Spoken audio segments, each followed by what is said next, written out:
रामकृष्ण हरी मंडळी, मी आपला डी.एन. साबळे, स्वागत प्रॉपर्टी ठाणे पश्चिम. खरं तर आजचा जो फ्लॅट आहे, मला बाल्कनी पण पाहिजे, ठाणा स्टेशन जवळ पण पाहिजे, मुंबई रोड पण जवळ पाहिजे. हा आनंदनगर टोल नाका, आनंदनगरचं टोल नाका एंट्री पॉईंट आहे.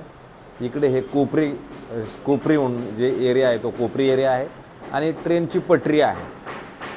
इथेच 572 युजेबल कार्पेट असणारा 1 BHKचा फ्लॅट आहे, ज्याच्यात तुम्ही बघू शकता ही बाल्कनी पण आली. युजेबल कार्पेटमध्ये तुमची बाल्कनी ही येते. बाल्कनी वापरात येणारी बाल्कनी आहे आणि असा अप्रतिम आणि सुंदर असा व्ह्यू मात्र तुम्हाला आहे. जे 12 बंगले, साधं बंगले जे प्रकार आपण म्हणतो ठाण्यातल्या कोपरीचा, ते बंगल्यांची जे हिरवळ आहे त्या झाडांमधली, ते इथं तुम्हाला दिसतात. ट्रेन मागे तुम्हाला तुमच्या घरामधनं दिसते, कोणती ट्रेन आली, कोणती ट्रेन गेली, काय चाललं आहे ते असं सगळं. ठाणा स्टेशन तुमच्या घरामधनं तुम्हाला प्रॉपरली दिसते. इथून ठाणा स्टेशन जर आपण विचार केला तर 10 मिनिटाच्या अंतरावरती ठाणा स्टेशन असेल आणि नाशिक मुंबई रोड कोपरीचा जो ब्रिज आहे तिथनं 2 मिनिटाच्या अंतरावर तुमचं तो ब्रिज असणार आहे. तर ज्या मंडळींना ह्याच लोकेशनला, नौपाडा लोकेशनला घर हवं आहे, मला असं वाटते त्यांच्यासाठी हा अनयूज अनटच असणारा 1 BHK फ्लॅट आहे, ज्याच्यात तुम्ही बघू शकता. तर सध्या हे सामान इथं ठेवलेलं आहे, पेंटिंगचं सगळं जे काय प्रकार आहे तो. त्याच्यानंतर ज्यावेळेला आपण ह्या घराच्या बाहेर जाणार आहोत त्यावेळेला हा वेस्ट फेसिंगचा फ्लॅट तुम्हाला पश्चिम दिशा असणार आहे आणि आतमध्ये जाणार ईस्ट फेसिंगचा फ्लॅट आहे. ज्यावेळेला घराच्या आपण बाहेर येतो, आत्ता सध्या बऱ्याचशा लोकांचं फर्निचरचं इकडे काम चाललेलं आहे, बरेचसे लोक राहायला आलेले आहेत. बिल्डिंगला OC, CC, सोसायटी ते सगळं नीटनेटकं सगळं होऊन गेलेलं आहे. लॉबी जर तुम्ही बघितलं तर बाकी लॉबी खूप मोठी आणि खूप प्रशस्त आहे, कारण की त्या साईडला 3 फ्लॅट, ह्या साईडला 3 फ्लॅट, असं टोटल 6 फ्लॅटचं एक टावर आहे. आणि ग्राउंड प्लस तसं जर बघितलं तर साधारणतः 18 माळ्याची बिल्डिंग असणार आहे. 2 लिफ्ट ह्या बिल्डिंगमध्ये प्रॉपरली आहेत. रिडेव्हलपमेंट जिथे पहिल्यांदा 4 माळ्याची बिल्डिंग होती, 4 माळ्याची बिल्डिंग आता 18 माळ्यामध्ये कन्वर्ट झाली. त्याच्यामुळे आता हे unused untouched ready to move असणारा हा फ्लॅट आहे. ज्या मंडळींना ठाणा स्टेशन साईडलाच राहायचे किंवा Naupada location, MG road location, ह्या लोकेशनला घर हवं आहे, त्यांच्यासाठी हा पर्याय उपलब्ध आहे. आतमध्ये ज्यावेळेला आपण जातो घरात हवा तुम्हाला मिळते, उजेड घरामध्ये चांगला आहे. हायर फ्लोअरला फ्लॅट असणार आहे, लोअर फ्लोअरला फ्लॅट हा नाही आहे. नंतर तुमच्या घरामध्ये तुम्हाला मी हॉलच्या नंतर जर तुम्ही बघितलं, प्रशस्त आणि चांगल्या पद्धतीची तुम्हाला एक बाल्कनी मात्र मस्त मिळते.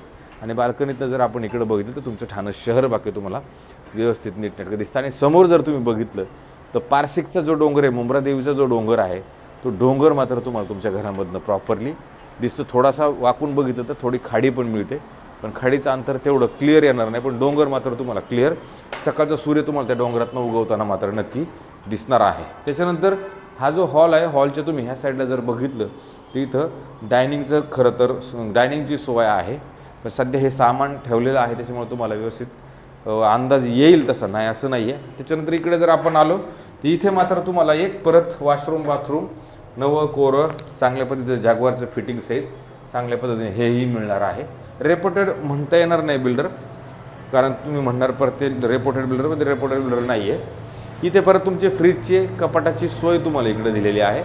आणि जस्ट याच्या अपोजिटला जर आपण आलो तर इथे मात्र तुम्हाला किचन मात्र इथे पद्धतशीरपणे मोठं चांगल्या पद्धतीचं आहे. ह्या साईडला जर आलो तर इथे तुम्हाला परत एक ड्राय बाल्कनीचा स्पेस आहे. इकडे पण जर बघितलं तर ड्राय बाल्कनीचा स्पेस आहे. कपडे वगैरे सुकवायचं म्हटलं तरी कपडे इथे आपण सुकू शकतो. इकडनं पण तुम्हाला सूर्य आतमध्ये येणारी जागा आहे. हे सुद्धा इकडनं पण तुम्हाला ईस्ट आहे, त्याच्यामुळे सूर्याच्या सकाळचं ऊन तुम्हाला घरामध्ये मिळेल.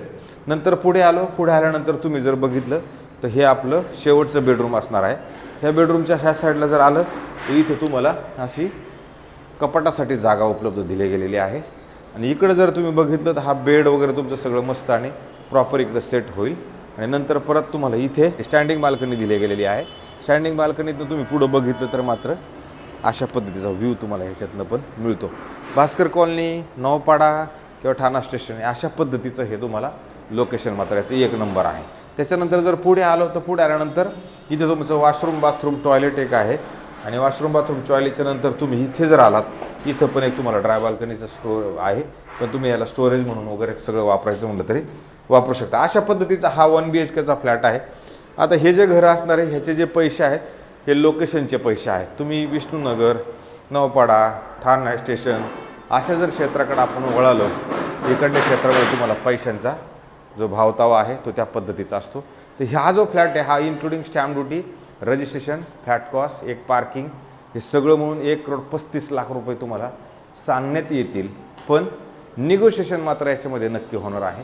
निगोशिएशनसाठी आपल्याला आपली ऑफर वगैरे दिल्यानंतर पुढचा जो काय आहे तो विषय आपण क्लिअर करू शकतो. थोडक्यात 1,35,00,000 ऑल इन्क्लुझिव्ह हा 1 BHKचा फ्लॅट मात्र मिळेल. त्याच्यात निगोशिएशन होईल. बिल्डिंगला OC CC कोणत्या बँकेकडनं लोन घ्यायचा आपण विचार केला तर मात्र इथं आपल्याला नक्की मिळणार आहे. पार्किंग वगैरे सगळं ओके आहे, काही प्रॉब्लेम नाही आहे. तर अशाच पद्धतीचे नवे जुने आणि वेगळ्या पद्धतीचे घरं रोज दाखवण्याचा आमचा कार्यक्रम आहे. तर त्याच्यात तुमचा पण खूप चांगल्या पद्धतीचा सपोर्ट मिळतो आहे. अजून सपोर्ट थोडा करत राहा, जेणेकरून तुमच्या पसंतीचे वेगवेगळ्या पद्धतीचे घरं तुम्हाला बघायला मिळतील. तुर्तास थांबतो मंडळी. रामकृष्ण हरी.